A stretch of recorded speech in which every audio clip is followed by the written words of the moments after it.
Okay. We just gonna, I had to start this over. We just gonna jump right on into it. It's gonna be multiple parts to this video.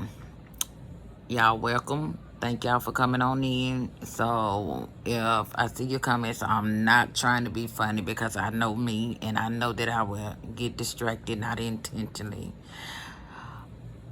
Um, Everybody been asking me about my back and what's going on with my back and why the doctors won't do the back surgery on me.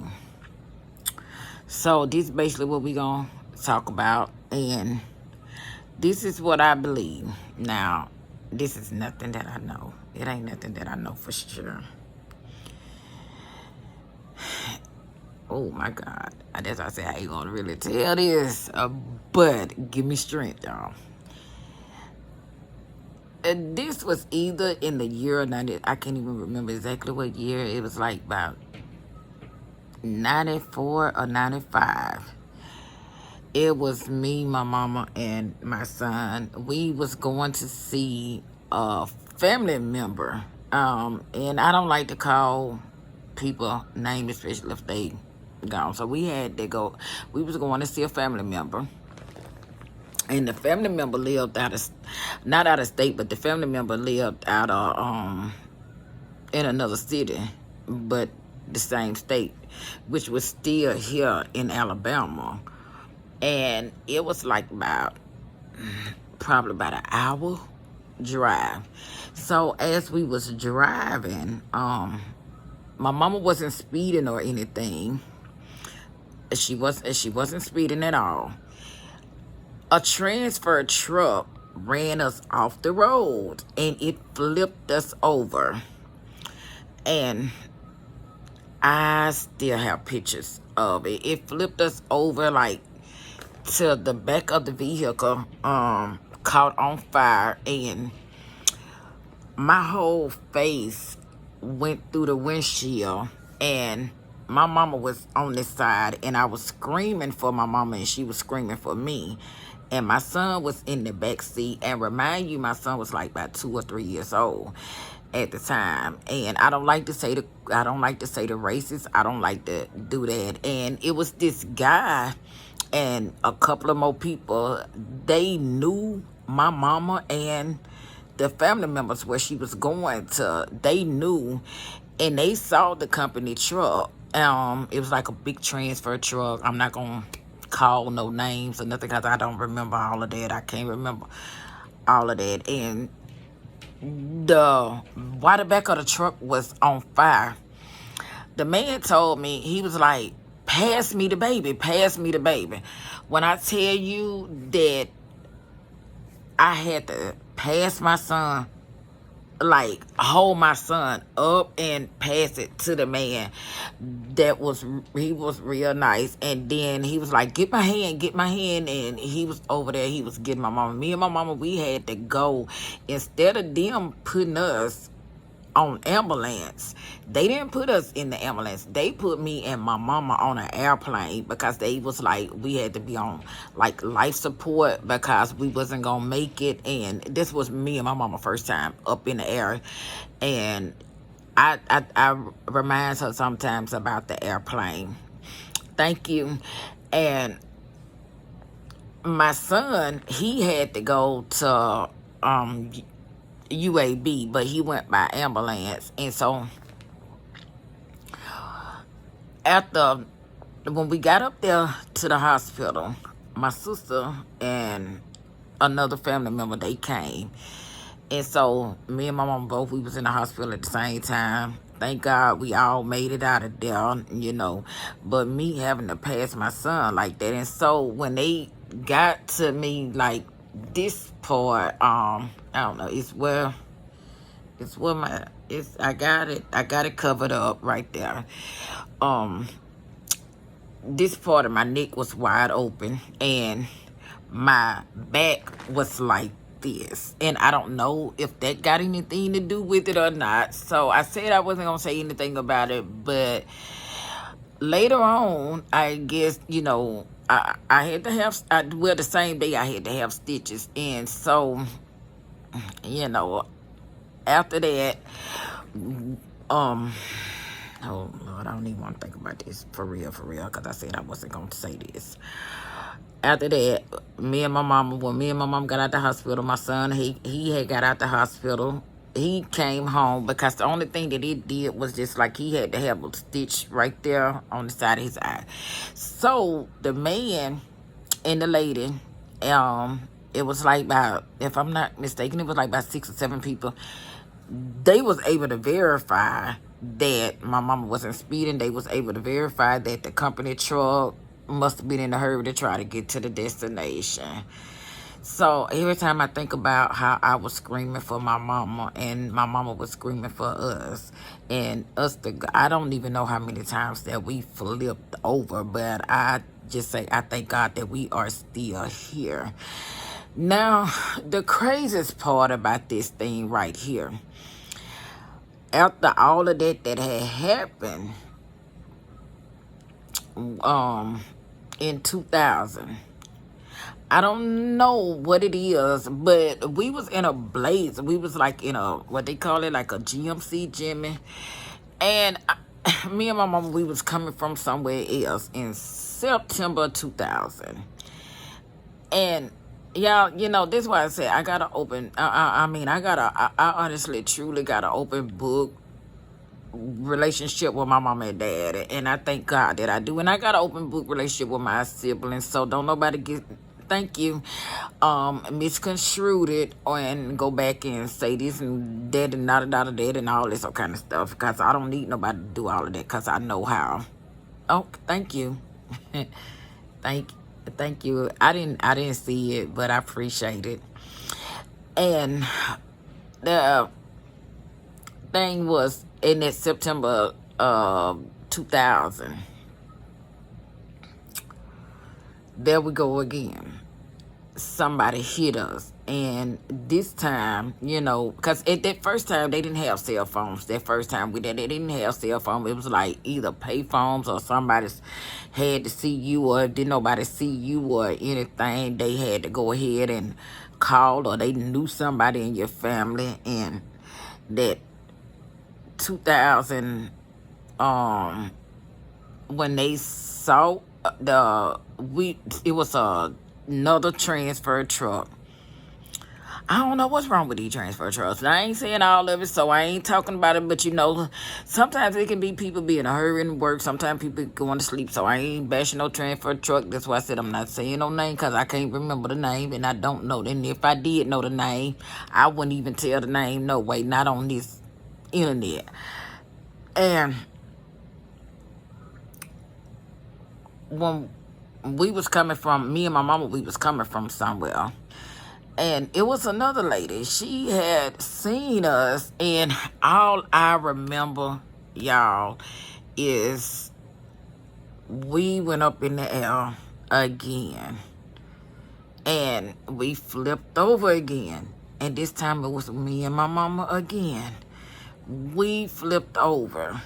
So all I know is I was holding on to the door like this, and I was hollering for my mama, and my mama was hollering for me. And I just remember saying, Lord, hold my hand, Lord, hold my hand. And I remind you now, I won all peaches and cream and the best child and doing everything right that I should have been doing right, because I wasn't doing everything right that I should have been done. And like I said, don't nobody come on here talking about they ain't never did no wrong, because we all don't did wrong. Some of us just got caught, some of us just didn't get caught. So I know, right? Yeah, I know. And the lady, and she was like, do you got a cell phone? Is it anybody that I can call? And I was like, my daddy. And the lady was like, what's the number? I gave the lady my daddy house number, which my mom and daddy house number, and I gave the lady my mom and daddy cell phone number where she can reach, and she told. And so by that time it was my sister, my brother-in-law, and my baby brother and my dad and somebody, I can't remember who else it was that and came to the hospital. And so we had to be rushed to the hospital too, but because me and my mama, we was out of town and we was on our way back, and so we had to be rushed. And so it flipped over to where they had to cut my mama out of the seatbelt, because she was in, both times she was in the seatbelt, and they had to cut her out of the seatbelt. So, you know, that's why I said this is real emotional, and I don't want to really, you know, think about it, because I just be like, okay, because that's why I say I'm trying to be strong about this. And so when the doctor got to me, and I was okay. I'm not gonna even lie to y'all. I was okay. I mean, I was like literally okay. And they said that I looked at my hands, and I noticed my hands was crushed. I noticed that it was like crushed, and he was like, oh, well, we got the amputate these two. And me not knowing, not saying that I was dumb, but not knowing what amputated mean and all that kind of stuff. I wasn't dumb, but I wasn't even thinking what amputated mean. And so he was like, well, we're going to try to save this one. So the family member, they gave them permission to go ahead and do the surgery. Then they put me and my mama both in the hospital. When I tell you that me and my mama was in the hospital together, and when my daddy came, and when they had released my mama, my daddy told him, he said, you can go ahead and release her, but she not going home with me. She going upstairs where her daughter at. Y'all, when I tell y'all, and we ain't even gonna talk about, no, we not gonna even talk about no relationship, because I was, but we not gonna even talk about it. No.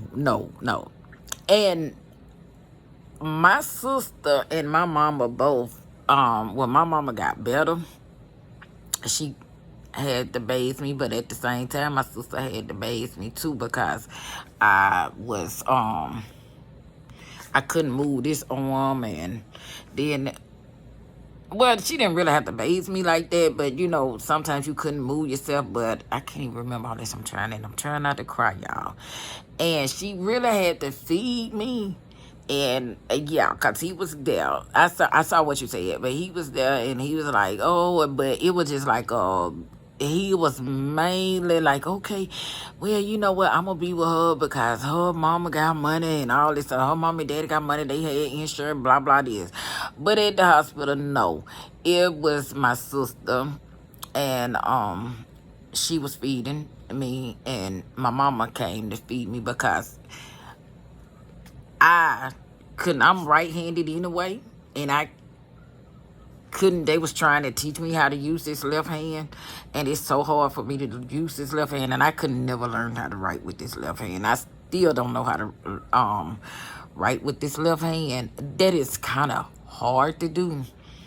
And so, long as it was wrapped up, didn't bother me. Long as my hand was wrapped up, it didn't bother me at all. I mean, not at all.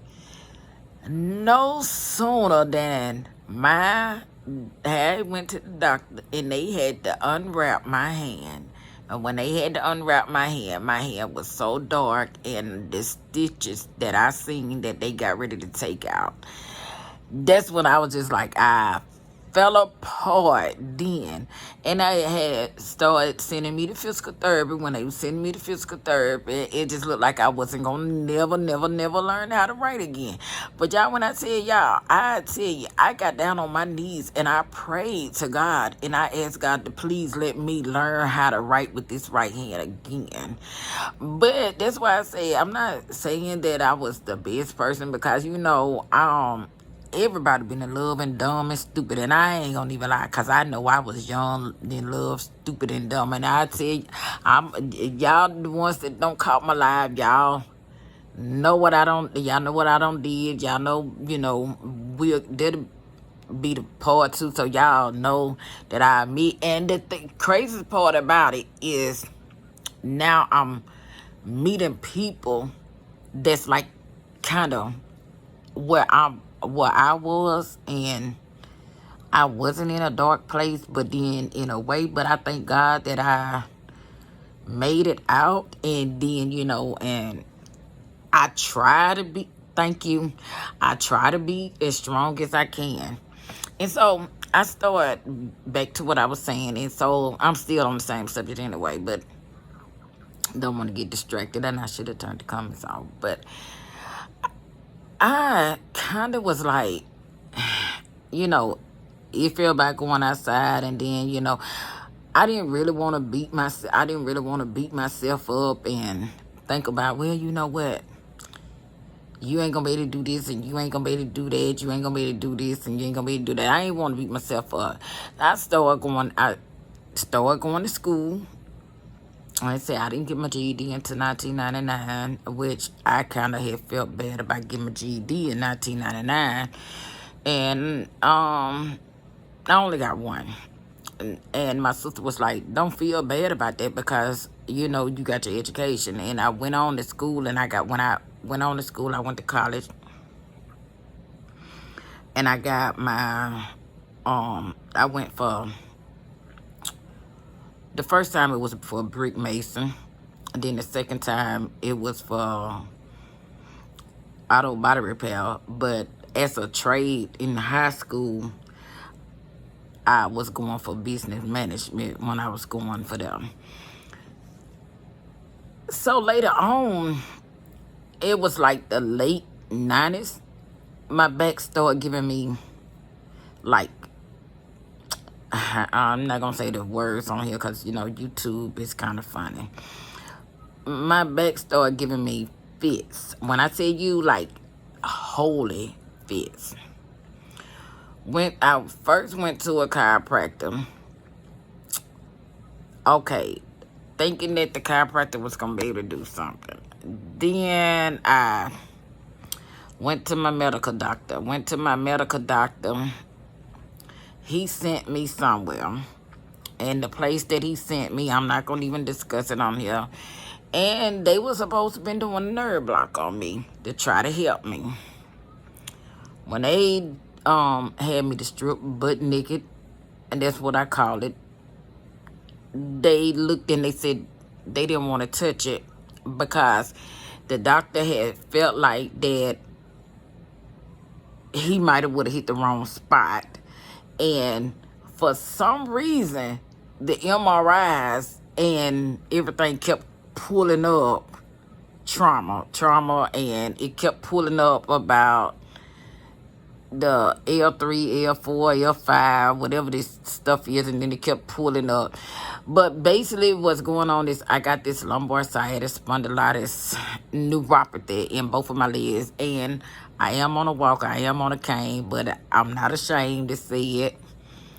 And I do exercise a lot. I try to, and my biggest of my weight came from the pool.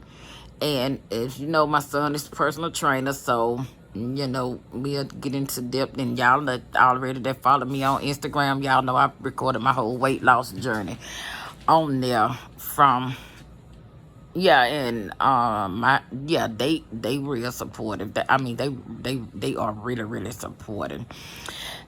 And so after I had went back to the doctor, the doctor had told me, he said,